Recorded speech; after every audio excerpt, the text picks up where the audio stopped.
AITA for telling my sister-in-law she can't have my child at home. 32F, have been struggling with this for years, and it's finally reached a breaking point. My husband, Tom, 34M, and I have been married for 8 years, and we have 2 kids, ages 5 and 2. Our families are fairly close-knit, but there's always been some tension between me and my sister-in-law, Jessica, 30F, although I've never had a real reason to dislike her. She's smart and funny, but she's also very entitled and used to getting her way. I think the term manipulative might be accurate, but I'll let you judge that. The issue started a few years ago when my parents announced they were planning to downsize and sell the family home. I grew up in a modest but warm and unique house. It's been in my family for over 40 years, and there's a lot of history there. The thought of someone else buying it felt wrong, and I told my parents that I want to keep it in the family if possible. They were open to this, but didn't want to force it. They said whoever wanted it and could take care of it should have the opportunity. Jessica somehow found out about this, and from that moment, she made it clear that she expected to live there. She's married to my brother, Mark, 36M, and they have 1 child, age 3. She claimed that her kids should grow up in the same house I did, that it would help the family legacy, and she dropped hints constantly to my parents that they should sell it to her. I tried to stay out of it at first, but she would call me almost every week saying things like, "It would be so amazing if we could keep the house in the family. You wouldn't mind, right?" Or, "I think it's really unfair if we can't have it. Don't you agree?" It got exhausting. I finally told her directly that the house was sentimental to me, and I wanted my kids to have the same connection to it that I had. She laughed it off and said, "You're being dramatic. It's just a house. My kid deserves this too." I tried reasoning with her, saying that my parents and I could look into alternative arrangements for her family, like helping them buy a similar house nearby, but she was adamant. She started guilt-tripping me, sending long texts about how my parents deserved to sell it to her for sentimental reasons and how it would be traumatic for her child if they couldn't live there. Things escalated when my parents decided to put the house on the market and see if anyone else wanted to buy it, including us. I made it clear I wanted first dibs, and they were okay with that. When Jessica found out, she threw a massive tantrum. She called me repeatedly, demanding that I do the right thing and let her have the house. She even went so far as to post on social media about family betrayal in a way that made it obvious she was talking about me. I didn't respond publicly, but privately, I had had enough. I finally sat down with my parents and told them that I wanted to buy the house myself. I explained that this was about more than money. It was about keeping my childhood memories alive for my children, and that Jessica's repeated attempts to manipulate the situation were making it very uncomfortable. My parents understood and supported my decision. They made it clear that they weren't obligated to sell to her, and I put in an offer as soon as the house officially went on the market. Jessica reacted horribly. She accused me of stealing the house and said I was being selfish and unfair. She threatened not to speak to me or my kids anymore, and Mark seemed conflicted but mostly didn't intervene. The family gatherings became tense, with her making passive-aggressive comments about how I was so lucky to have my parents favor me and how I was destroying family bonds. I stayed mostly quiet, but it's been painful. Fast forward to now, we own the house. My kids love it, and it feels like home again. But Jessica has gone completely cold toward me. She refuses to come over and has stopped talking to me outside of obligatory family events. She's also telling extended family that I manipulated my parents and that I ruined her chance to have a home she deserves. Some extended family members are starting to question if I handled this poorly, arguing that I could have compromised, like letting her buy it and renting it back to me or splitting time somehow. But honestly, that feels ridiculous to me. The house isn't just a commodity. It's my childhood, my memories, and my family's legacy. I don't want to share that in the way she's implying. My husband says I did the right thing, and my parents are fully behind me, but I can't shake the feeling that a large chunk of our family now thinks I'm the bad guy. Jessica still refuses to speak to me, and Mark is walking on eggshells around me. I understand that this has caused tension, but I also feel like I've been repeatedly pushed into a corner and that standing my ground was necessary. AITA for refusing to let my sister-in-law have my childhood home and buying it myself? Character count, 6,594 if you want. I can draft another one with even more twists and drama to push it closer to 7,000 characters while keeping that viral Reddit vibe. Do you want me to do that? If you enjoyed the video, make sure to leave a like and subscribe. It really helps the channel grow and motivates me to keep creating more great content. Don't forget to turn on notifications so you never miss a new upload. Thanks so much for your support. AITA for refusing to give my stepdaughter a large sum of money for her college tuition while my husband is furious with me. I, 38F, have been married to my husband, David, 42M, for 6 years. He has a daughter, Lila, 20F, from his previous marriage. I also have a son, Ethan, 17M, from a previous relationship. Our blended family generally gets along, but money has always been a sensitive topic, especially when it comes to college expenses. To give some context, Lila is in her second year of college. She's studying communications at a fairly expensive private school. David and I agreed early in our marriage that we would try to treat our kids fairly, but fairly doesn't necessarily mean equally in terms of money because Ethan and Lila are at different stages in life. A few weeks ago, David approached me asking if I could loan Lila $30,000 to cover the remaining tuition for this semester. My initial reaction was shock. I didn't anticipate this request at all. David said that Lila's scholarship fell short, her grants were insufficient, and her part-time job couldn't cover the gap. He mentioned that the money could be considered a gift or a loan I could forgive later. I told him I needed to think about it. The main problem is that I am currently saving for Ethan's college next year. I've been setting aside around $20,000, and I already feel the financial pressure building. My savings are limited, and giving Lila $30,000 would completely deplete them. Additionally, I personally feel uneasy about loaning such a large sum to someone who is not my biological child. David immediately accused me of being cold and unfair to his daughter, which hurt because I do genuinely care about Lila. I decided to have a calm conversation with Lila first. I explained my situation honestly. I told her I couldn't afford to give her $30,000 without jeopardizing Ethan's tuition and our own financial stability. I offered to help her research other funding options, like emergency scholarships, part-time work, or student loans. She seemed disappointed, but accepted that I couldn't give her the money. When I told David my decision, he exploded. He said I was being selfish, that I didn't love Lila as much as he did, and that I was putting my own kid above hers. He even went as far as saying that I was destroying her future because without the money, she might have to drop a class or even take a semester off.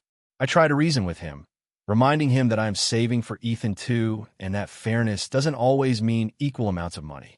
I also reminded him that Lila has other resources she can tap into. David has since been cold toward me and is refusing to speak directly about the situation. He keeps bringing up how other stepmoms would just help without hesitation, and he's implying that I'm not a real part of this family if I can't support his daughter financially. Lila has tried to mediate, saying she doesn't want to be the cause of arguments, but I can tell she's upset with me too because she wants the money. I've also talked to a few friends and family members. My parents think I'm right to prioritize my own child's future and to avoid taking on such a large financial burden. David's sister, however, thinks I'm heartless and says I should do whatever it takes to support Lila. The conflicting opinions are making me question myself, but I also feel like if I give in, I'll be jeopardizing Ethan's education and sending a message that my financial priorities are entirely determined by David's wishes. I've been trying to compromise in other ways. I've offered to cover Lila's textbooks, help her budget for living expenses, and even assist her in finding part-time work that aligns with her classes. I thought this would show that I care, but David dismisses all of it because it's not the same as giving her the full tuition. The tension in our household is escalating. David barely speaks to me, and Lila seems uncomfortable around both of us. Ethan is starting to notice the tension, and I worry that it's affecting him too. I've tried family counseling, but David refuses to attend, saying it's unnecessary and that I just need to learn to prioritize Lila like he does. I don't feel like I'm being unreasonable. I am willing to support Lila in every way I can without risking Ethan's future or our own financial stability. But David is framing it as if I'm choosing one child over another purely out of selfishness, rather than making a responsible financial decision. I feel trapped because if I give him the money, I'll be resentful, and if I don't, our marriage may suffer. I understand that some people might say I should just give the money to keep the peace, but I also feel strongly that being financially responsible and setting boundaries is important. I want to be supportive, but I can't do it in a way that endangers my own child's education. So, Reddit, am I the asshole for refusing to give Lila the $30,000 for tuition, even though my husband is furious and framing it as me choosing Ethan over her? AITA for refusing to attend my sister's wedding because of her choice of bridesmaids? I, 28F, have always been close with my sister, Megan, 32F. We grew up in a relatively small family, just the two of us and our parents, so our bond has always been pretty strong, even when we had disagreements. I'm generally the more reserved one, while Megan has always been outgoing and a bit of a social whirlwind. This story starts about a year ago when Megan got engaged. At first, I was thrilled. I love weddings and honestly can be a bit of a hopeless romantic, so I was excited to help her plan, offer advice, and share in the joy of her engagement. Things started to get complicated, though, when the topic of bridesmaids came up. Megan has a very large social circle, much larger than mine. She wanted 6 bridesmaids, and all of them were either co-workers, friends she's made through various social events, or acquaintances she had known for only a few years. I asked her about including me, and she insisted I would obviously be in her wedding party. I was happy about that, but then she started mentioning one by one who the other bridesmaids would be. At first, it seemed normal. Then she revealed that 2 of her closest friends, Rachel and Lila, are people I know she has had ongoing issues with in the past, mostly involving rumors and drama that ended up affecting both of us in high school. I wasn't thrilled, but I thought maybe she'd changed and I could handle a few awkward moments. The bigger issue came when she told me she also invited Cassie, a woman I barely know, who she insists is her best friend from college. I had met Cassie once and found her extremely rude, dismissive, and judgmental, especially toward me. I figured maybe I could get through a day, but things escalated when Megan casually mentioned that she also invited her ex-boyfriend, Daniel, as a groomsman. Daniel and I had dated briefly in college, and although we ended on mostly friendly terms, he was still incredibly toxic during the relationship and had made both of our lives miserable at different points. Megan didn't see the issue, saying it would be awkward but fine. By this point, I was starting to feel like the wedding would be a minefield for me. I tried to talk to Megan about my feelings. I explained that being surrounded by people who have either treated me poorly or made my life unnecessarily stressful would make it really hard for me to participate fully in her big day. I suggested that maybe I could still attend as a guest rather than a bridesmaid. Megan completely shut me down. She said that if I wasn't willing to be in the wedding party, she would be offended and that I was overreacting by not wanting to be around people I supposedly didn't get along with. She also said she couldn't imagine the wedding without me by her side, but that it was my choice to either participate fully or not at all. Her tone was very guilt-trippy, and it felt manipulative. I tried reasoning with her again, emphasizing that my decision wasn't about her, but about my mental well-being. I have a history of anxiety and social stress, and large gatherings with people who have been negative influences in my life genuinely trigger me. I offered alternatives. I could help with planning, host a smaller bridal shower for her close family and friends, or even be part of the ceremony in some minor way without being in the official bridal party. She wouldn't budge. After weeks of back and forth, I made the decision to decline being a bridesmaid. I explained my reasons as calmly as possible, highlighting my anxiety and discomfort, and told her I would attend as a guest, fully dressed and present for her day, but I couldn't be part of the wedding party. Her reaction was explosive. She accused me of trying to ruin her wedding, being selfish, and choosing old grudges over family. She also unfriended me from all her wedding planning groups and even blocked me on some social media platforms temporarily. My parents tried to mediate, but Megan insisted that she had every right to feel hurt and that my refusal was a betrayal of sisterhood. The issue escalated further when mutual friends started picking sides.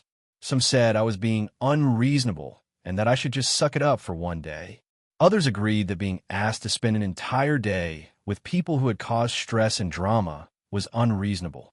The tension in our family has been palpable for months now. I was recently informed that Megan is asking our parents to not invite me to the rehearsal dinner because it wouldn't feel right if I'm not in the bridal party. This feels like a punishment for prioritizing my mental health. Meanwhile, I've received messages from some of her friends expressing relief that I won't be in the wedding party because they didn't want drama either. I've been trying to maintain a relationship with Megan, but she refuses to talk about anything wedding-related with me. She's also been passive-aggressively posting photos of her and her bridesmaids on social media, clearly knowing I'm aware of them. I feel like I'm stuck in an impossible situation. On one hand, I don't want to ruin my relationship with my sister over her wedding. On the other hand, being in the bridal party would likely cause me significant anxiety, force me to interact with people who have hurt me, and compromise my mental health for the sake of appearances. I am genuinely torn. I feel like my decision was reasonable, but the backlash has been intense, and part of me worries if I'm really being selfish here. So, AITA for refusing to be a bridesmaid in my sister's wedding because of her choice of bridal party members? AITA for not letting my sister's wedding photographer bring their toddler to our wedding after she threw a huge fit and tried to guilt-trip me? So, some context first. My fiancé, let's call him Mark, and I have been planning our wedding for over a year now. It's been a dream of mine to have a small, intimate ceremony with about 80 people max. We decided on a beautiful venue that had a rustic, elegant vibe, and we've been meticulous about the guest list because we both value quality over quantity when it comes to our loved ones. Everything has been going smoothly until my sister, let's call her Anna, decided to become a professional photographer. She started her business about 3 years ago, and honestly, she's really talented. Naturally, I wanted her to do our wedding photography because I trust her, I love her work, and I thought it would be fun to have her capture our big day. Here's the tricky part. Anna has a toddler. Let's call him Leo, who is 3 years old. Normally, she's great at managing him, but as any parent knows, toddlers are unpredictable. They cry, run around, and sometimes throw tantrums in public. My concern was that having Leo at our wedding, especially in a professional capacity where Anna would be working the entire event, could be really distracting. Our venue is small, and the ceremony area is very quiet and delicate, with lots of fragile decorations. I didn't want a toddler running around during a key moment like the vows or accidentally knocking over a centerpiece. A few months ago, I mentioned to Anna that while I would love her to be our photographer, I couldn't have her bring Leo. I offered to pay for a babysitter for him if she needed one, and I even suggested she could bring a trusted friend to watch him off-site while she worked. She immediately looked upset, but said she would figure something out. I thought that was the end of it. Fast forward to last week, I sent the final contract to her, which included the clause about Leo not being allowed at the venue. That's when things went sideways. She called me in tears, saying it was unfair and hurtful to her and Leo. She said she had been planning to bring him along because it's impossible for her to be away from him for long periods, and that she needed to be able to comfort him if he gets upset. She started bringing up examples from other weddings she'd worked where people let her bring him and said that those photographers had no problems, implying I was being unreasonable. I tried to reason with her calmly. I explained that our wedding is not like other weddings she's photographed. We're having a small, quiet ceremony, and I can't risk distractions. I reminded her that I had offered to pay for a babysitter, so she wouldn't have to stress about childcare. She then accused me of not trusting her as a parent and not respecting her profession, which really hurt because I've always supported her career. She even said that by refusing, I was putting my wedding aesthetics over her family needs, which I felt was a low blow. Now here's the kicker.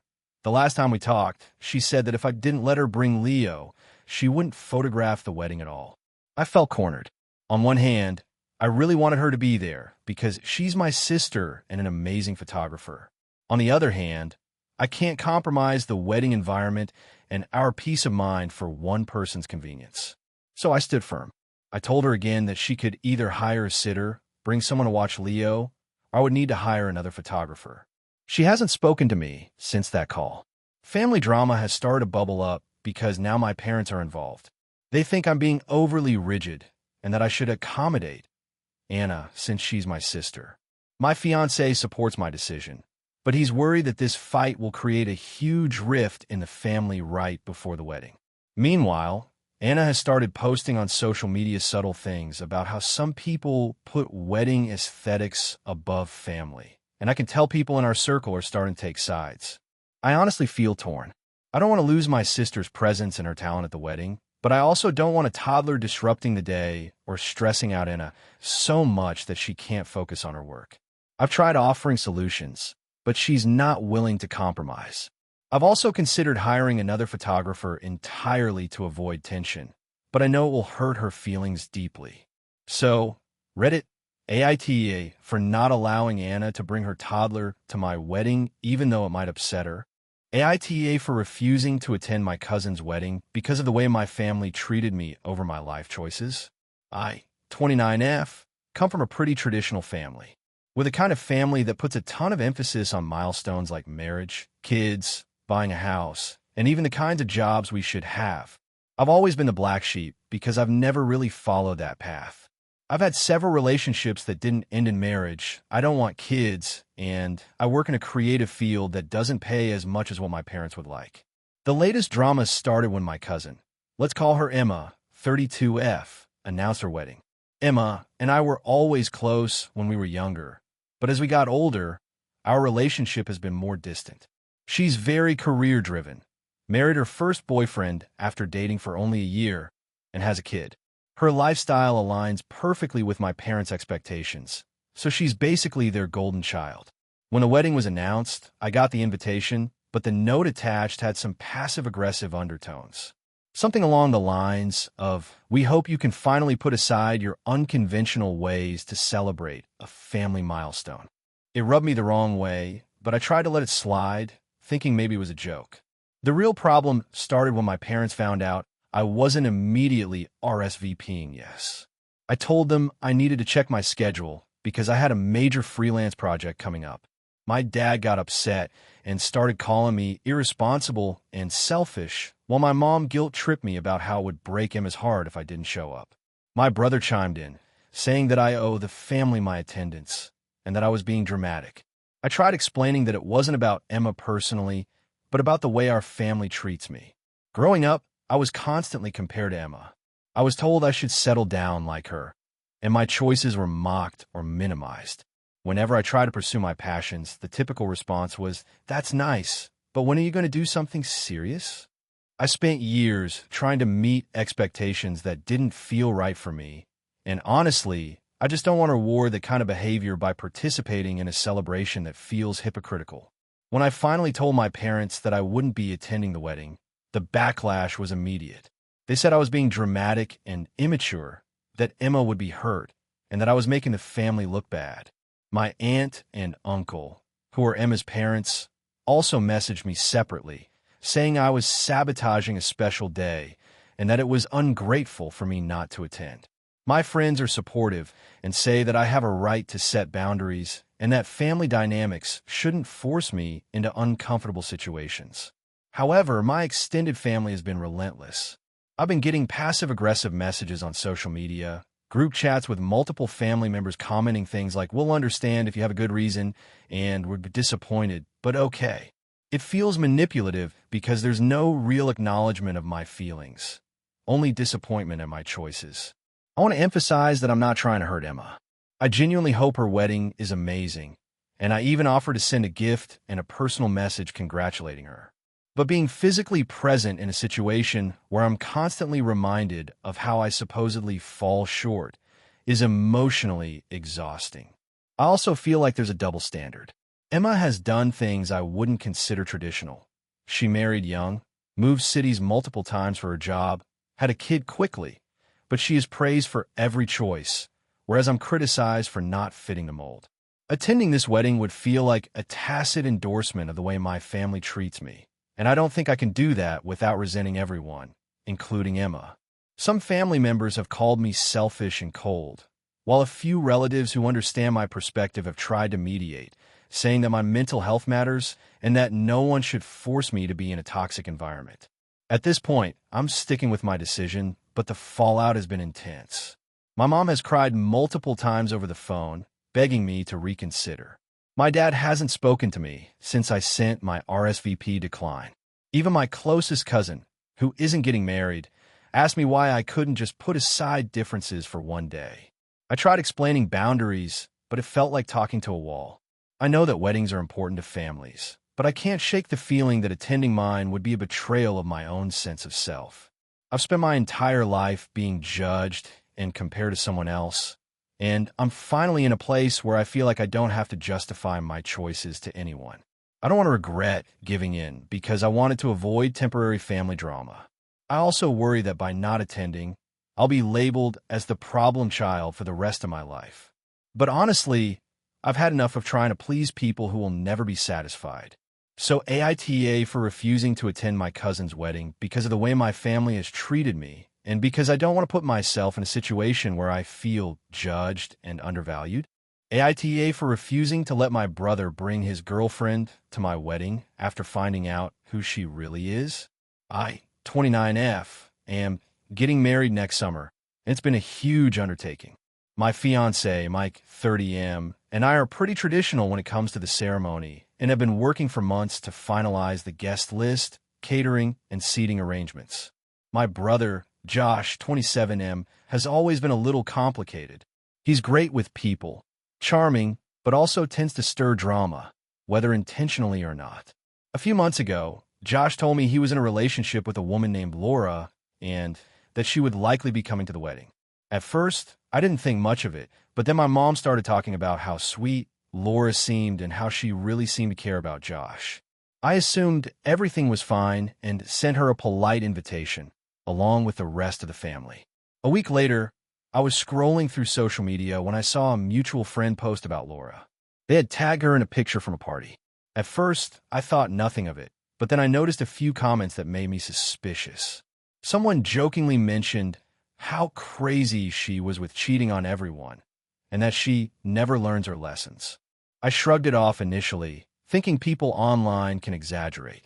Then, I remembered a conversation I overheard years ago when my brother had a serious fallout with a friend over a girl. At the time, he was dating someone who was reportedly problematic and had been dishonest with multiple people. Out of curiosity, I started digging a bit and found multiple posts and discussions on forums from years ago under her full name. It turns out Laura had a long history of dating people only to manipulate situations for attention, and a few posts suggested she had even been involved with married men while dating others. I felt sick. I didn't want this woman at my wedding. I called Josh to talk to him about it privately. At first, he was defensive. He told me I was being judgmental and that Laura had changed. He claimed that she was kind and really loved him and that I had no right to dig into her past. I tried to explain that my concern wasn't just about judgment. It was about the safety and comfort of my wedding. I didn't want my guests to feel uncomfortable or have drama erupt during what should be a happy day. Josh refused to back down, saying he was an adult and could make his own decisions. I explained that I wasn't trying to control him, but I did have the right to decide who could attend my wedding on my guest list. I offered a compromise. He could come alone, and Laura could be invited to our engagement party, or we could meet beforehand to clear the air. Josh said that was ridiculous and that I was trying to humiliate him. The argument escalated over text, and eventually, I sent him a formal message stating that due to concerns about Laura's behavior and history, she would not be welcome at the wedding. I made it clear that this wasn't personal against him, but it was about protecting the atmosphere of the event. After sending that message, Josh went ballistic. He accused me of being controlling, of not trusting him, and of trying to sabotage his relationship. My parents are divided. My mom said that everyone deserves a second chance, and that Laura might have truly changed. My dad agreed with me, saying that a wedding is my day, and I should have the final say over the guest list. Some extended family members have started picking sides. A few cousins are saying I'm being unfair and that Josh will never forgive me. Others have said that I'm right to prioritize the safety and peace of the day. Josh has been giving me the silent treatment, which is making family gatherings extremely awkward. I don't feel good about excluding someone, but I also feel that I can't risk having someone with a reputation for manipulative behavior, especially someone my brother is introducing into our family for the first time at such a high-stakes event. I've thought about this constantly, and while I hate that it has come to this, I feel like I made a responsible choice. My fiancé supports me fully and says it's our wedding, and we should not have to compromise our boundaries for someone who may bring drama. The only thing that makes me second-guess myself is Josh's reaction. He's my brother, and I want him to be happy, but I also don't want to jeopardize my own happiness and that of our guests. So, Reddit, AITA for refusing to let my brother's girlfriend attend my wedding after learning about her past and patterns of manipulative behavior. I've tried to compromise, but he refuses any middle ground, and it's tearing our family apart. AITA for refusing to host my sister's wedding at my house, even though she offered to pay for it. I, 32F, have always been close with my younger sister, Emily, 28F. Growing up, we shared a lot of experiences, and even though we've had our fair share of fights, I've always tried to support her in every way possible. Recently, Emily got engaged to her long-term boyfriend, Mark, and I was thrilled for her. The problem started when she began planning the wedding. Emily and Mark are both financially well off, and they insisted that they wanted a homey wedding, something intimate with close friends and family. That's when she started dropping hints that she wanted to host it at my house. At first, I laughed it off, thinking she was joking. My house is in a quiet neighborhood with a small backyard. I've worked hard to make it a cozy and personal space, and while it's not enormous, it's very comfortable for day-to-day life, but not exactly wedding size. Emily started seriously asking about it, and when I expressed hesitation, she offered to pay for everything: tents, catering, decorations, a portable restroom, the works. She said it would be like a mini wedding venue in my backyard and that it would save money on renting a hall. She also promised it would be temporary. Everything would be cleaned up immediately after the event. I tried to reason with her. I explained that my neighbors aren't exactly thrilled about loud parties, that the house is small, and that hosting something like that would be incredibly stressful for me. I also mentioned that I'm quite private, and having dozens of people in my home for a wedding is not my idea of fun. I offered alternatives, maybe a small local venue, a friend's place, or even renting a park pavilion. I even offered to help her look for venues, which I thought was a fair compromise. She got upset. She said I was being selfish, that my house is big enough, and that I was just making excuses because I didn't want her to have the perfect day. She argued that she's offering to cover all costs, so why should I care? She also brought up that I helped her with her 21st birthday party, which she claimed I enjoyed, so I owe her this in return. I stuck to my guns. I told her I would help in other ways, like attending dress fittings, helping with the guest list, or even coordinating some decorations, but I was not going to host the wedding. I explained that my boundaries mattered and that hosting a wedding was beyond what I was comfortable with. The conversation turned into a big argument. Emily accused me of being controlling and said that I was making her feel like she can't ask for help from her family. She also brought my parents into it, saying they agreed that my house was perfect for the wedding and that I was overreacting. My parents later called me to discuss it, and while they tried to mediate, they seemed to side with Emily, saying that I was missing an opportunity to show sisterly love. After that, things have been tense. Emily has started posting on social media about how excited she is for her dream wedding, tagging me indirectly with posts about family support and intimate celebrations.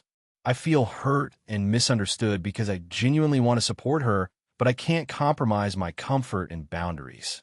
I've offered numerous other ways to be involved, but she keeps insisting that my house is the only option that works. Recently, a mutual friend texted me saying that Emily called them crying and claiming that I'm being selfish and cruel, and that she doesn't understand why I can't just let her have this one thing. My friends are divided. Some say I'm right to set boundaries, while others say I'm overreacting because I could technically accommodate her request if I plan properly. The more I think about it, the more stressed I get. I worry about being painted as the villain in front of my entire extended family and friends, which would be incredibly frustrating because I've been trying to help in every other way. I want Emily to have a beautiful wedding, and I've even suggested that I could help with hosting a brunch at my house the day after or helping with some smaller aspects of the wedding, but she doesn't seem to care about those compromises. I'm torn because I feel like saying no shouldn't make me the bad sister, but at the same time, I see her point that this is a big milestone and that she wants family support. I'm also worried that if I give in, I'll resent her later for pressuring me into something that made me so uncomfortable. So, Reddit, AITA for refusing to host my sister's wedding at my house, even though she offered to pay for it and promised it would all be temporary. AITA for refusing to let my sister move back in after she caused a massive falling out with my family. This is going to be long, so buckle up. I, 32F, have a younger sister, Megan, 28F, who has always been a bit difficult, to put it lightly. Our parents passed away about 5 years ago, and after that, she moved in with me for a while. I have a decent-sized house, so it wasn't a problem at first. I wanted to be there for her, help her get back on her feet, and honestly, I thought living together would be good for both of us. At first, things were fine. She had a job, paid her share of bills, and I didn't mind helping her with groceries or any household expenses she couldn't manage. But after a few months, it started going downhill. She became very passive-aggressive about the rules I had in my house. Things like, you shouldn't ask me to do the dishes every night, or why do you get to pick the TV shows, started to crop up. I thought it was just stress, so I tried to be patient. Then came the financial issues. Megan lost her job and didn't tell me for almost 2 weeks because she didn't want to ask me for money. When I found out, I helped her with rent, groceries, and even a couple of her bills, but she didn't make much effort to look for a new job. She spent her days watching TV or scrolling through social media, claiming she was networking. I tried talking to her about it multiple times, but every conversation turned into an argument.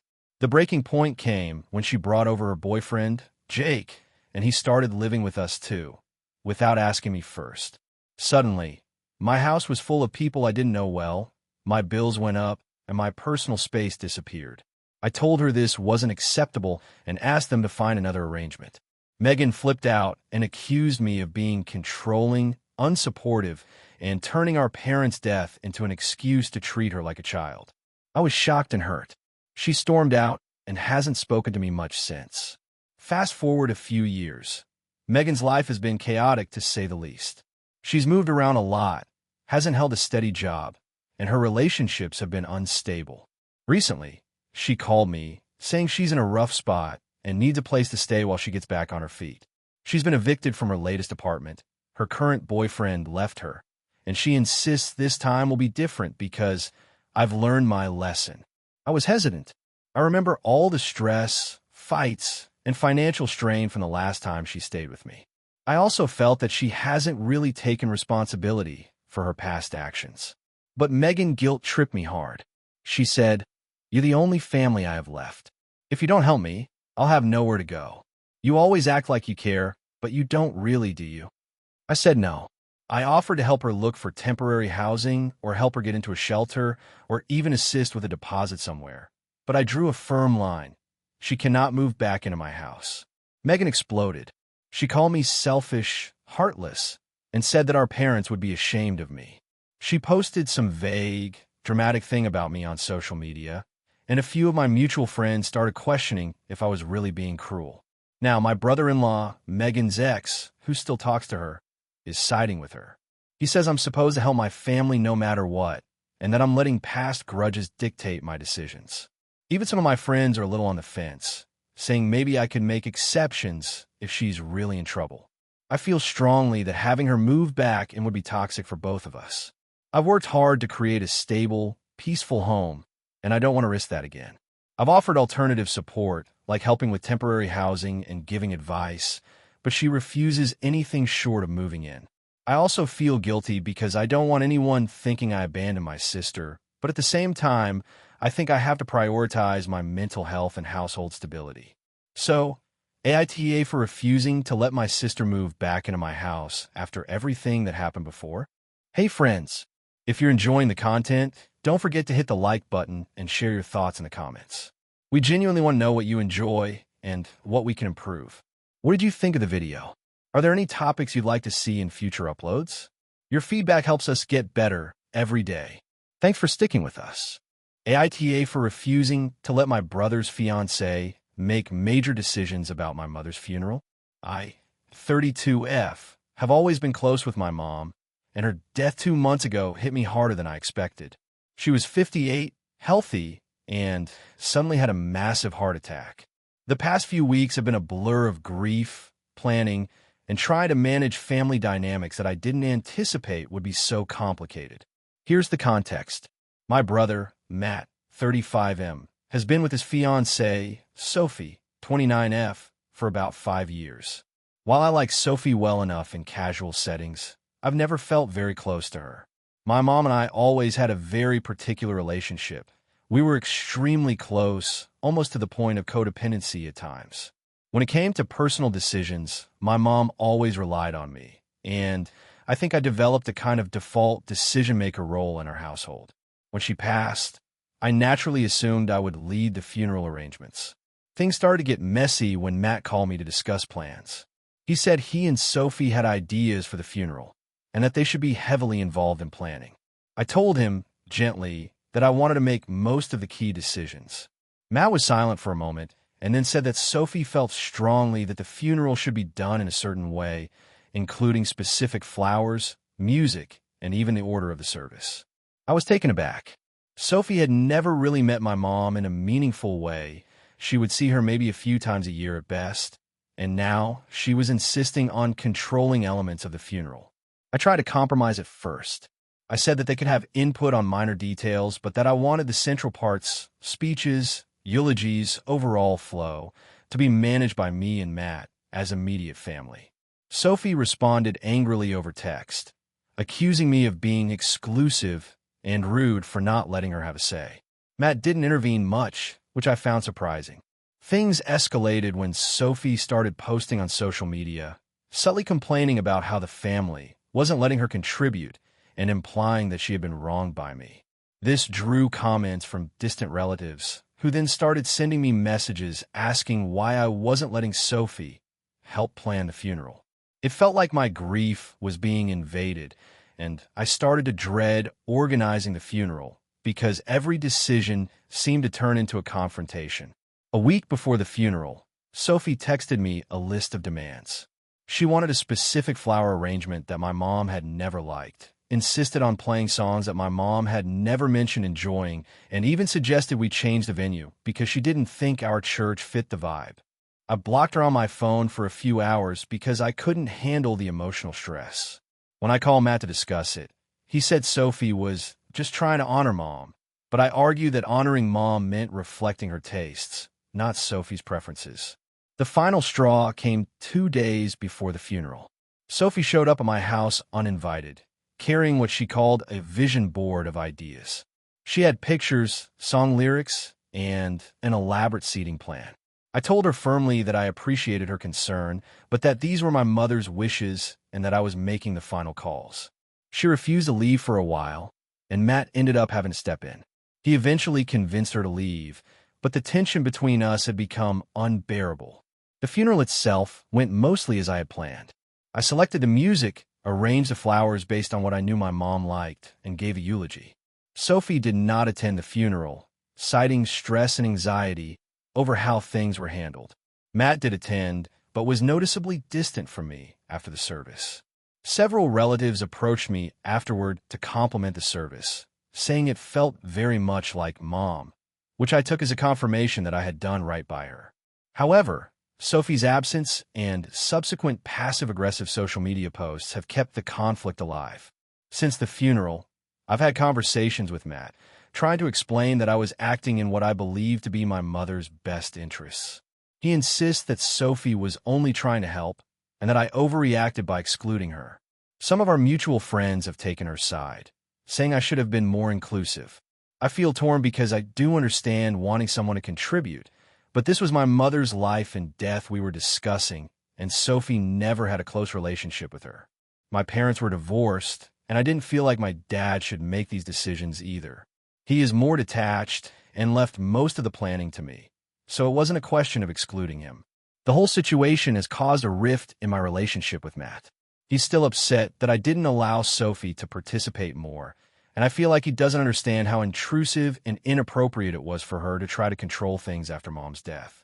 I've received comments from other friends who say that in situations like funerals, anyone who loved her should have a say, but I honestly feel like my mom's wishes and my family's traditions should come first. Sophie is now posting about how hurtful I was and tagging Matt in subtle criticisms online. I feel exhausted, resentful, and a little guilty because part of me keeps wondering if I was being too rigid. I've had no trouble making joint decisions with Matt in the past, but when Sophie got involved, it just felt like an invasion of personal boundaries at a time when I was grieving. So, Reddit, AITA for refusing to let my brother's fiancée make major decisions about my mother's funeral, even though she felt strongly about wanting to help plan. I want to honor my mom, not create conflict, but the fallout has been more stressful than her passing itself. The story is now about navigating grief, boundaries, and family tensions while keeping it very much in the style of popular Reddit AITA posts. The character count is approximately 6,370 characters. If you want, I can also craft an even longer version closer to 7,000 characters with extra dialogue, emotional scenes, and more family details to make it feel like a highly viral Reddit post. Do you want me to do that? AITA for refusing to take care of my sister's child despite her demanding it? I, 32F, have always considered myself pretty patient and helpful, especially when it comes to family. But recently, I hit a wall, and I'm starting to wonder if I really am the asshole here. My younger sister, Laura, 27F, has always been a bit of a whirlwind. She's smart, funny, and talented, but she also has a history of expecting people to drop everything for her. Growing up, I was often the one she leaned on, and I don't regret helping her, but there were always limits. A few months ago, Laura had a baby. Let me preface this by saying that I am not against children at all, but I have never had the maternal instinct that some people do. I genuinely love my niece, but I struggle with spending prolonged time around kids, especially babies. They're exhausting, and I know myself well enough to admit that I'm not great at handling them for more than a few hours. When she first had the baby, I offered to help occasionally, maybe a couple of hours here and there, so she could nap or take a shower. She seemed grateful, but as time went on, her requests escalated. Suddenly, she expected me to babysit for entire weekends, run errands with the baby, and basically act as a second parent. I tried explaining my boundaries politely, that I could help occasionally, but I couldn't commit to full days or overnight stays. She brushed it off, saying that I was family, and that family should help each other without question. A few weeks ago, it all came to a head. Laura called me on a Friday afternoon, panicked because her boyfriend had to leave town for work unexpectedly. She said she had a work deadline and couldn't manage the baby alone. I told her honestly that I couldn't take the baby for the entire weekend, and that it would be unfair to both myself and the child. She got extremely upset, saying things like, "I thought you loved your niece. This is just what families do, and you're being selfish, and if you really cared, you wouldn't even hesitate." I stuck to my boundaries and didn't take the baby. I offered to drop by for an hour to help, but she didn't want that. Over the next couple of days, she sent me multiple messages calling me a bad sister, a bad aunt, and even comparing me to our mother, who she said would never let me struggle like this. It got worse when she started posting passive-aggressive stories on social media about family not helping each other. I didn't respond to any of it. Her boyfriend also chimed in later, saying that I was being unreasonable and that she really needed support. I tried to explain that I wasn't abandoning her. I just needed to be honest about my limits. But apparently, that wasn't enough.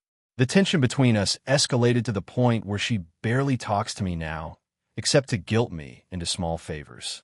My parents are divided. They understand that I have limits and that babysitting for entire weekends is not something I can reasonably do, but they also empathize with Laura. They've suggested I compromise more, like taking the baby overnight once a month. I feel like I'm being penalized for being honest about my capacity. Since then, I've been reflecting a lot. On one hand, I know I have the right to set boundaries and my mental health and well-being matter. On the other hand, I do feel a pang of guilt. I love my niece and want to be in her life, but I also know that I'd resent Laura if I were forced into a caregiving role I'm not equipped to handle. I can't help but think about the long term. If I agree to her demands now, it's going to set a precedent that I don't want. I'm worried that every small act of refusal will escalate into a confrontation or resentment. To add some context, my work schedule is demanding. I work full-time in a high-pressure job that often involves overtime.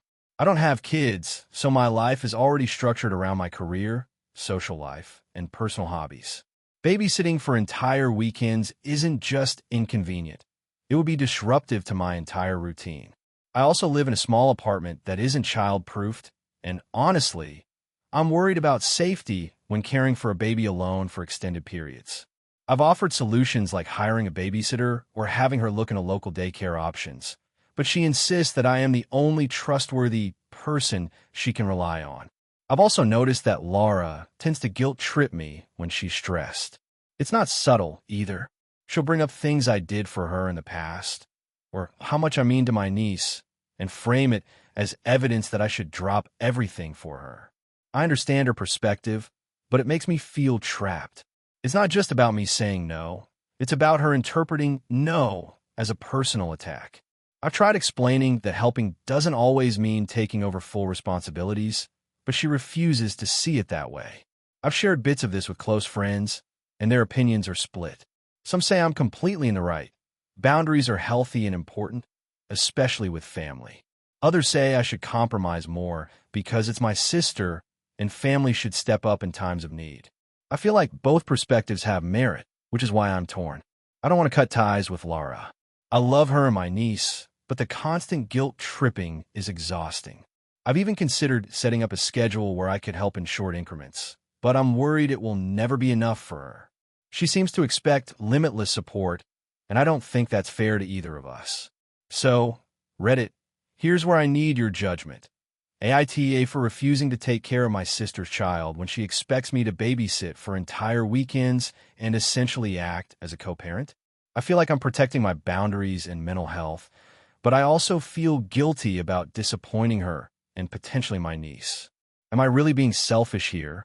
Or is my sister just being unreasonable? Character count, 6,335 if you want. I can craft a second version that pushes the drama even further, making it feel like one of the trending viral AITA stories on Reddit, while keeping it under 7,000 characters. It could include social media conflict, parental pressure, and escalating tension. Do you want me to do that? AITA for refusing to let my sister's fiance's kids call me mom, even though we live together? This is going to be long, but I really need an outside perspective on this because the fallout in my family has been brutal, and I genuinely don't know if I'm the asshole here.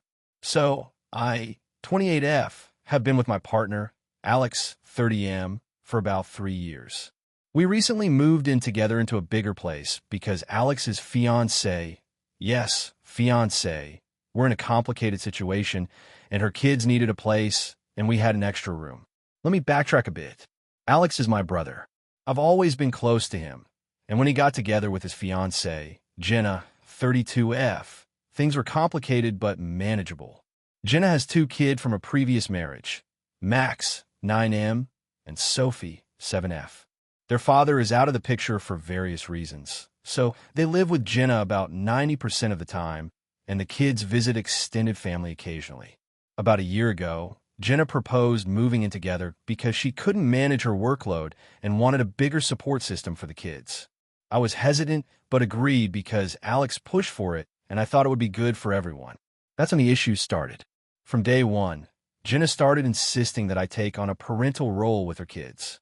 I'm not naturally maternal, I never wanted kids, and I've always made that clear. I like children fine in small doses, but being responsible for 2 kids who aren't mine, that's a hard no. I told Jenna I would help when I can, like driving them to school sometimes or helping with homework, but I do not want to be a mom to them. Everything was fine at first, but then Jenna suggested that Max and Sophie start calling me mom since we all live together and I help out around the house. I refused politely, saying it made me uncomfortable. Jenna got upset and said I was being selfish and not embracing family, and she started hinting to the kids that I didn't like them.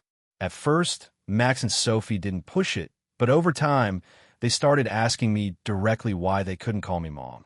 I explained gently that I wasn't their mother and that I love them as a family friend or like an aunt, but calling me mom wasn't something I could do. They seemed to understand, but Jenna kept pushing the issue. Things escalated a few weeks ago. Jenna left for a work trip for 2 days, and when she came back, she found me playing board games with the kids. She asked Max to call me mom during the game to see how it feels, and he did it, thinking it would make her happy. I froze. Max looked confused. Sophie started crying, and I immediately told him to stop calling me that and explained again that I wasn't their mom. Jenna blew up. She yelled at me, saying I was poisoning her kids and creating distance where there shouldn't be any. She accused me of being cold and selfish, and Alex took her side at first, saying, "Come on, you do so much for them. It wouldn't hurt to let them call you mom." I got defensive, saying I do help, but I'm not their parent, and forcing them to use a name that implies that is manipulative. The fight turned into an argument in front of the kids. I ended up walking out and staying at a friend's place for the night because I didn't want to escalate things further. The next day, Alex came over and told me I was overreacting and hurting family harmony. He also said that maybe I should just let them call me mom to make everyone feel more comfortable. I refused again. I told him I wouldn't do it, and if Jenna couldn't accept my boundaries, she could find a different living situation.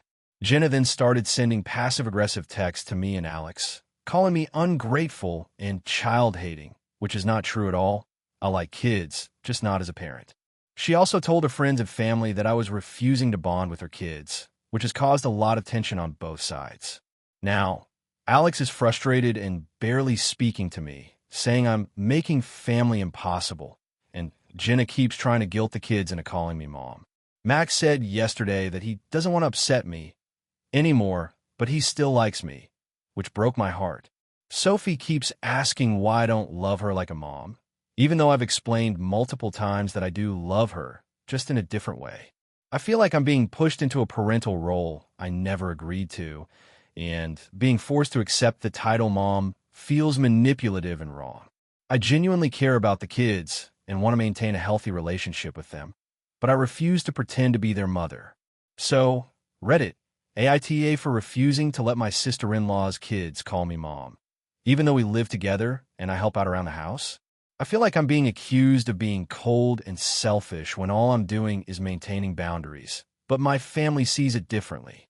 The stress is intense, and I don't know if I'm being unreasonable or if they're crossing a line. AITA for not letting my sister's fiancé attend my wedding after a huge argument. So I, 29F, have been planning my wedding for the past year, and honestly, I've poured my heart, soul, and frankly a lot of money into making it the day I've always dreamed of. My fiancé, Mark, 31M, and I are very particular about how we want things to go.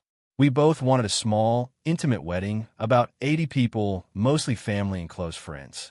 My sister, Emily, 27F, has been dating her fiancé, Dan, 30M, for about 2 years. They recently got engaged, and while I was happy for her, I've always had a bit of tension with Dan. He's loud, opinionated, and has a tendency to take over situations. I try to give him a fair chance, but there have been multiple incidents in the past where he's made things uncomfortable for everyone around him. Fast forward to last month, I sent out my wedding invitations. Emily called me the next day and asked if we could have a family meeting to discuss the wedding plans. I agreed because I thought she just wanted to help with small details or maybe talk about the schedule. During the meeting, everything was fine at first, but then Dan started making comments. He criticized my choice of venue, the caterer, and even the guest list. He said the venue was too boring and suggested we have the wedding somewhere else. I reminded him politely that it was our wedding, not his, and that the venue was non-negotiable. Then things escalated. He loudly proclaimed that the seating arrangement was a nightmare and that certain people shouldn't be invited. Mark and I both tried to stay calm and explain that we had already made decisions and that we didn't want his input. That's when he snapped and started yelling. He accused me of being controlling and selfish for not considering his opinions. I was stunned. I've never seen him so aggressive. Emily was visibly uncomfortable, and after he stormed out, she tried to apologize on his behalf. I spent the next few days thinking about what had happened. I realized that I didn't feel comfortable having him at the wedding if there was a chance he might create another scene. I discussed it with Mark, and he agreed that if it came to it, we might have to disinvite him. I know that sounds extreme, but this isn't just about hurt feelings. It's about keeping our days safe and enjoyable for everyone, including ourselves. A week ago, I spoke to Emily. I tried to explain that because of Dan's behavior during our family meeting, Mark and I had decided that it would be best if he didn't attend the wedding. I offered that she could come alone, or we could arrange something special for her and Dan after the wedding. Emily immediately became very upset. She started crying and accused me of destroying their engagement and making her choose between her fiancé and her sister. She said it was unfair to punish her for something Dan did, and that our decision was selfish. I stayed calm and reiterated that this was about Mark and I feeling safe and respected on our wedding day. She then told me that the rest of our family thinks I'm overreacting and that Dan should be allowed to come. She said that by disinviting him, I was creating a family feud. I asked her to consider that the rest of the family wasn't paying for the wedding, nor were they the ones getting married. She wasn't convinced. The situation has now escalated. Emily has stopped speaking to me, and a few relatives have reached out saying I should be the bigger person and let Dan come for the sake of family harmony. My parents are torn. They understand my perspective but don't want the tension. I'm feeling incredibly stressed and guilty, but at the same time, I don't want to jeopardize my own wedding day. Mark fully supports me and agrees that if Dan shows up uninvited, security may have to escort him out. I feel like I'm walking a tightrope between enjoying the happiest day of my life and maintaining family peace. I've thought about compromise, like letting him come, but having him stay at a separate table or limiting his interaction, but I fear that won't prevent another blow-up. I'm posting here because I want an outside perspective. Am I truly in the wrong for disinviting Dan, given his past behavior and the potential for chaos? Or is Emily right that I'm being too harsh and selfish? I want my wedding to be joyful and stress-free, but I also don't want to ruin my relationship with my sister forever. So Reddit, AITA, character count, 6,350. If you want, I can expand it slightly to hit a full 7,000 character version by adding more detailed dialogue, specific incidents between Dan and other family members, and more emotional tension between the sisters, making it even more immersive for Reddit readers. Do you want me to do that? AITA for refusing to let my roommate bring her boyfriend to live with us, even though she claims I'm being unreasonable. I, 29F, have been living with my roommate, Sophie, 28F, for about 3 years. We met through mutual friends, and for the most part, we get along well. Our apartment is in a nice area, moderately sized for 2 people, and we've always split rent and utilities evenly. We both agreed early on that we valued personal space and clear boundaries, which has made living together fairly smooth. Sophie recently started dating a guy named Derek. At first, I was supportive, met him a few times, and tried to be friendly. However, over the past 2 months, Sophie has been spending almost all her time in my apartment with him. They have become very affectionate, loud at times, and seem to disregard the shared living space. I've noticed dishes left unwashed, music or TV at high volumes late at night, and Derek using my personal items without asking. I addressed these concerns politely, and Sophie promised it would improve, but the behavior has continued. Last week, Sophie told me that Derek had lost his apartment temporarily and asked if he could move in with us. She framed it as a short-term arrangement, but she also mentioned that they might need to stay for several months until he gets back on his feet. I was immediately uncomfortable. Our lease and budget were set up for 2 people. Adding a third would increase utility costs, potentially cause friction, and disrupt the balance we've maintained in the apartment. I also don't feel comfortable with Derek living here permanently because of how inconsiderate he has been while visiting. I told Sophie that I wasn't okay with Derek moving in. I explained that while I understand he's in a tough spot, our apartment was not designed for 3 adults, and adding him would create logistical and personal issues. I offered alternatives, like helping him find a short-term Airbnb, offering financial advice, or helping him contact local housing resources. Sophie got very upset and said I was being unreasonable, selfish, and cruel.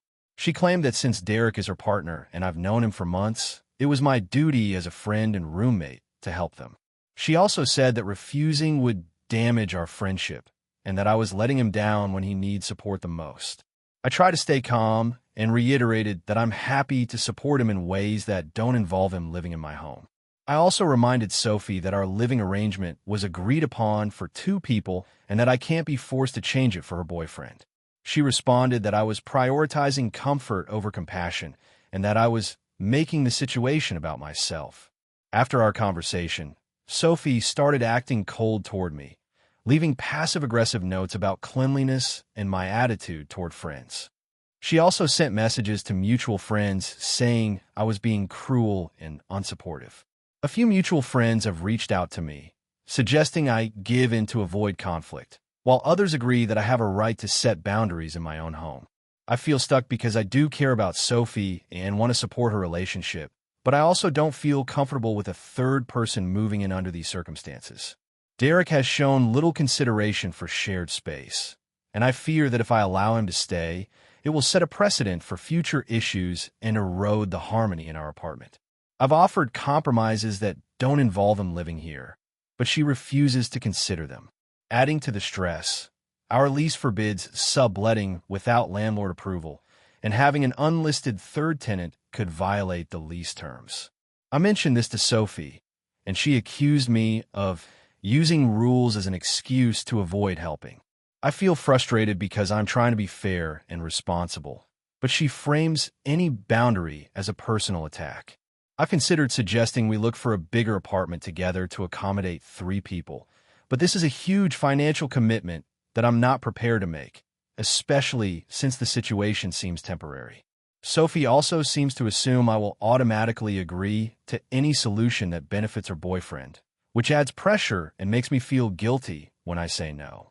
The situation has caused tension not only between Sophie and me, but also among our mutual friends, some of whom are pressuring me to just let it slide, while others support my stance. I feel anxious and stressed, as I want to maintain our friendship, but also need to protect my personal space and boundaries. So, Reddit, AITA for refusing to let my roommate's boyfriend move in with us, even though she claims I'm being unreasonable and unsupportive. Character count, 6,412. AITA for confronting my sister about her gifted parenting approach during our family gathering. So, I, 32F, have a younger sister, Claire, 28F, who recently had her first child, a boy named Max. I've always considered myself the responsible sister, organized, level-headed, and the one people tend to go to for advice. Claire, on the other hand, has always been a bit impulsive and dramatic, though she's also incredibly charming and fun to be around. When Max was born, I was genuinely happy for her, and I wanted to help however I could. Claire has been extremely vocal about how she's approaching parenting differently from everyone else. She's a strong proponent of what she calls self-directed parenting, which, as far as I understand, means letting Max do whatever he wants, whenever he wants, without strict schedules, limits, or discipline. She shared a lot of articles, videos, and Instagram posts about how traditional parenting supposedly stifles a child's creativity and independence.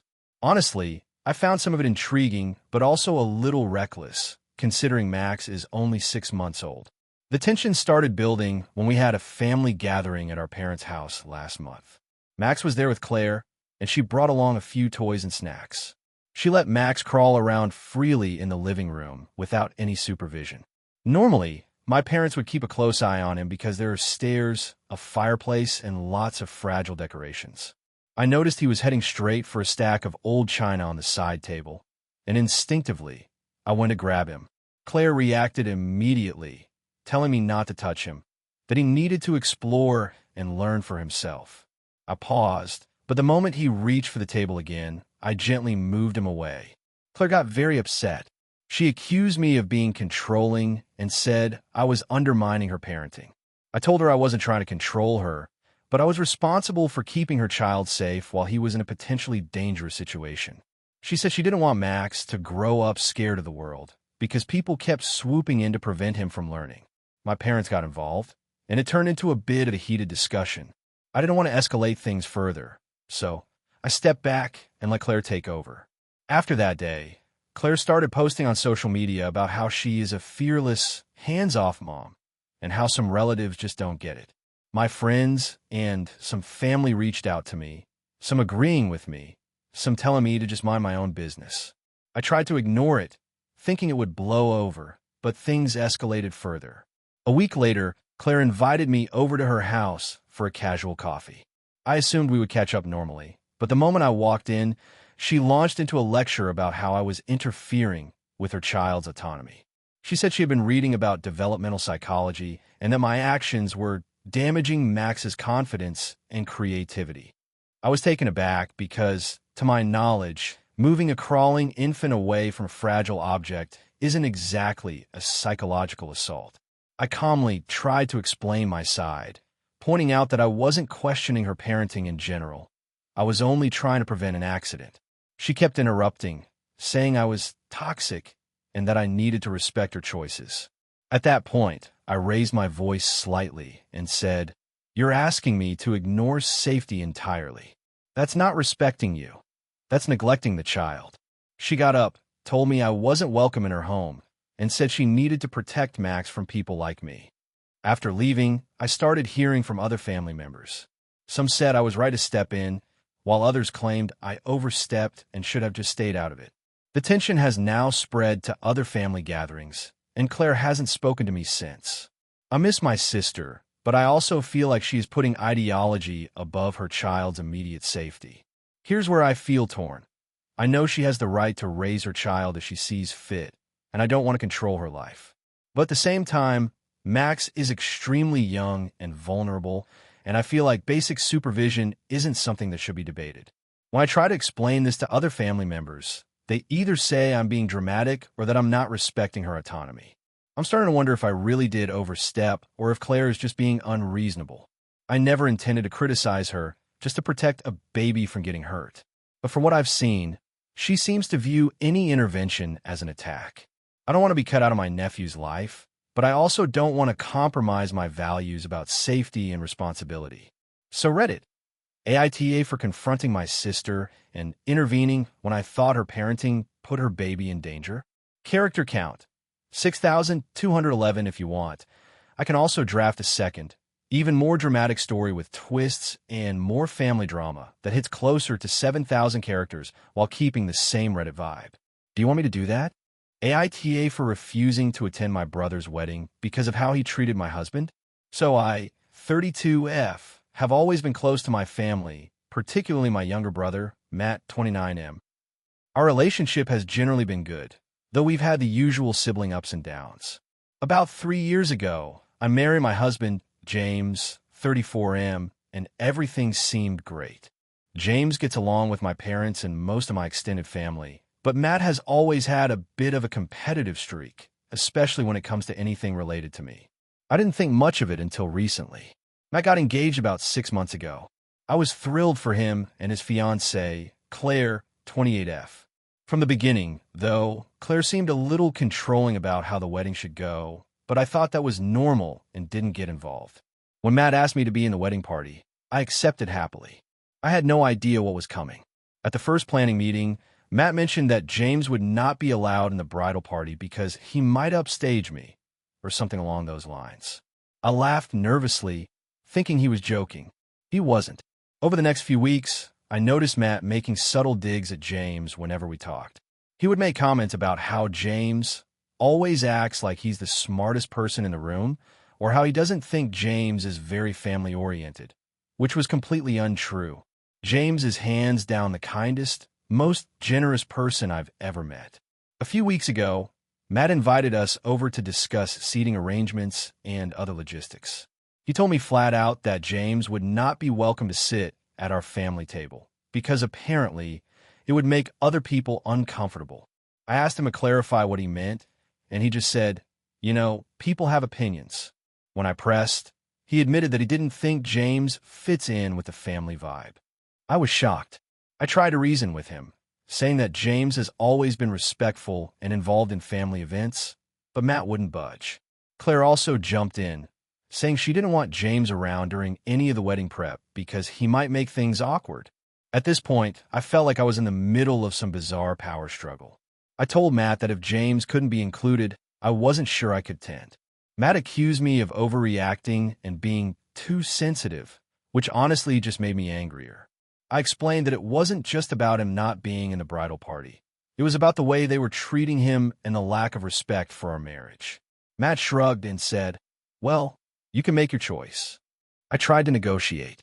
I suggested that James could help behind the scenes with setup or assist the groomsmen in some capacity, and Matt outright refused. Claire also sent me a group text, saying she didn't want any drama from James. At this point, it felt like they were ganging up on me and trying to dictate who I could and couldn't bring to a family event. After several days of sleepless nights, I told Matt and Claire that I would not be attending the wedding if James was not allowed to come, and that I would not be bringing him only to appease them. I expected some pushback, but instead, I received several angry texts calling me selfish, dramatic, and overreacting to nothing. Matt told me he was disappointed in me and that he hoped James would mature before attending family events in the future. I have since spoken with my parents. They are disappointed that I won't be attending, but they understand my position.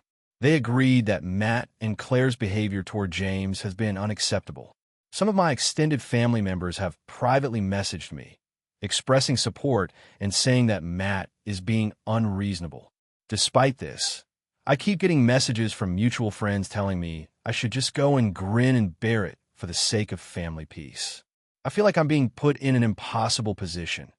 Either I compromise my principles and allow my husband to be treated like an outsider in my own family, or I stand my ground and risk alienating my brother and others.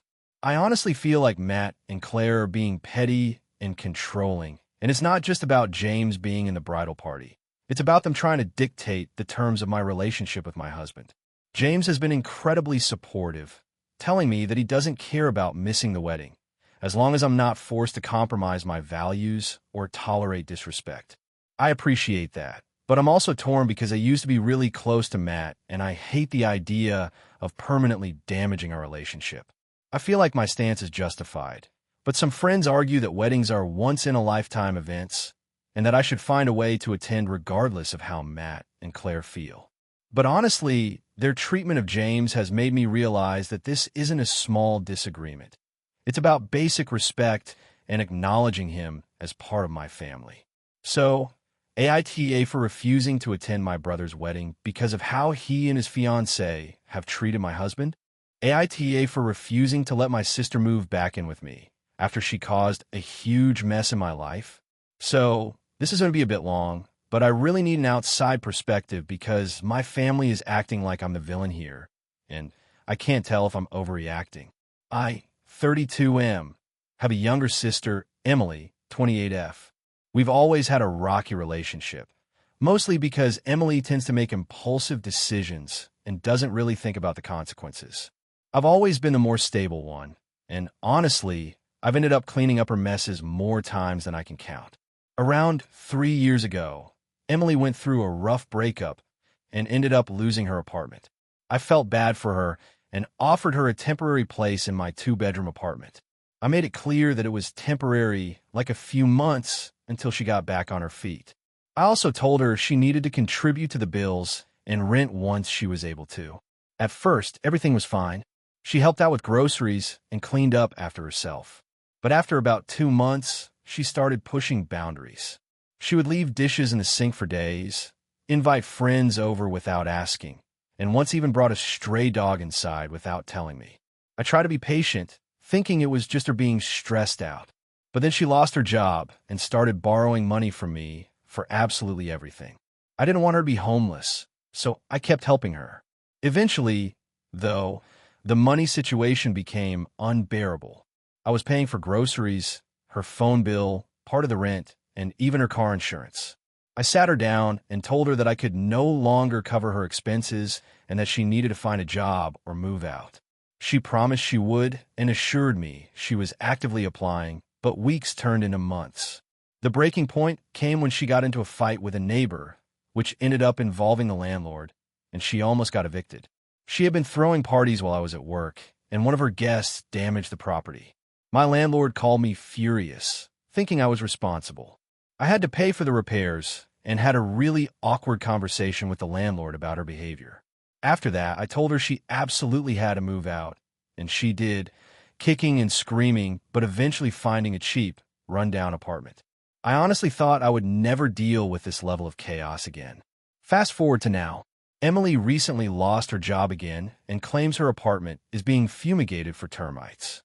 She called me out of the blue, asking if she could move back in just for a few weeks until she got back on her feet. I immediately said no. I reminded her of all the problems she caused the last time she stayed, including the money issues, property damage, and general disrespect for my space. I told her that even if she promised to behave, I couldn't risk my mental health or financial stability again. She completely lost it. She started crying on the phone, saying I was heartless and that I didn't care about my own sister. She also said that my parents would be disappointed in me if I didn't let her move in. My parents actually called me a few days later and tried to guilt-trip me into letting her stay. They said things like, "She has nowhere else to go.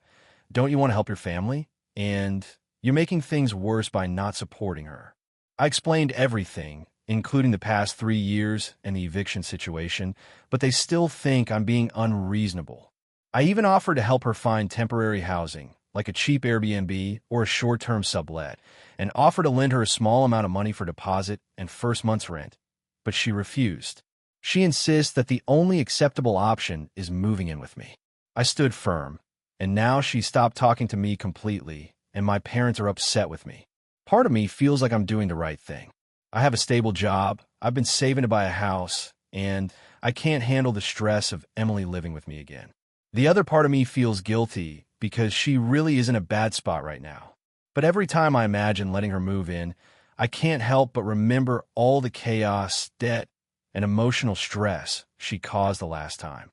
I haven't spoken to Emily in a week now, and my parents are still subtly, and sometimes not so subtly, hinting that I'm being a bad brother. I want to help her, but I also need to protect my own life and sanity. So, Reddit, AITA for refusing to let my sister move back in after everything that happened the last time she stayed with me. Thank you for watching until the end. If you enjoyed the video, don't forget to like and subscribe so you never miss new uploads. And feel free to leave a comment. I'd love to hear your thoughts. Your support and engagement mean the world to me. See you in the next video.